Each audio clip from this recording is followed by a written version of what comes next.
Hello. ഇന്ന് തേജുവിൻ്റെ school വരെ പോകാമെന്ന് വിചാരിച്ചു കേട്ടോ. കുറേ നാളായി സ്കൂളിലേക്ക് പോയിട്ട് കേട്ടോ. എന്നാൽ പിന്നെ അവനെയും കൂട്ടിയിട്ട് വരാമെന്ന് വിചാരിച്ചു കേട്ടോ. അവന് ഭയങ്കര സർപ്രൈസ് ആയിരിക്കും കേട്ടോ. ഏട്ടൻ ഇന്ന് രാവിലെയാണ് കേട്ടോ എത്തിയത്. അവന് ഭയങ്കര ഇഷ്ടമായിട്ടോ ആരെങ്കിലും കൂട്ടാൻ വരുന്നതൊക്കെ. എന്നാൽ പിന്നെ ഞങ്ങൾ രണ്ടുപേരും കൂട്ടാൻ പോയിട്ടോ ഇന്ന്.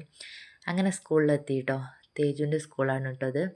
നല്ല ഭംഗിയാട്ടോ കാണാൻ. ചെടികളും മരങ്ങളൊക്കെ ആയിട്ട് നല്ല ഭംഗിയുള്ള സ്കൂളാട്ടോ. വലിയ ഗ്രൗണ്ടും പൂളൊക്കെ ആയിട്ട് നല്ല ഭംഗിയാട്ടോ കാണാൻ.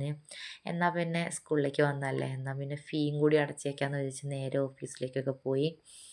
ഫീ എല്ലാം അടച്ച് നേരെ താഴേക്ക് പോകണം കേട്ടോ. എൻ്റെ ക്ലാസ്സിലേക്ക് താഴേക്ക് പോകണം കേട്ടോ.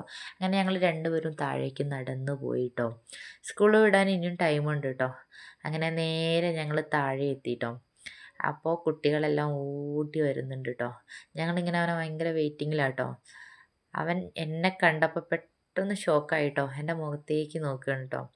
എന്ത് പറയണമെന്ന് അറിയാണ്ട് അങ്ങനെ അവനെ കൂട്ടാനൊന്നും ഞങ്ങൾ വരാറില്ല കേട്ടോ. പെട്ടെന്ന് തിരിഞ്ഞു നോക്കിയപ്പോൾ അവൻ്റെ അച്ഛനെ കണ്ടപ്പോൾ നാണാണോ എന്താന്ന് അവന് എന്താ പറയണ്ടേന്ന് അറിയില്ല കേട്ടോ. അച്ഛനെ കണ്ടിട്ട് മുഖത്തന്നെ നോക്കുന്നില്ല കേട്ടോ നാണായിട്ട്. അങ്ങനെ അതൊക്കെ കഴിഞ്ഞ് ഓടിച്ചാടി കാറിൽ കയറുന്നുണ്ട് കേട്ടോ. അവന് ഭയങ്കര ഇഷ്ടമാണ് കേട്ടോ കാറിൽ കയറി സ്കൂളിൽ പോകുന്നത്. അതൊക്കെ കഴിഞ്ഞ് നേരെ ഞങ്ങൾ വീട്ടിലേക്ക് വന്നു കേട്ടോ. അപ്പോൾ അത്രയേ ഉള്ളൂ. Tata bye bye, see U.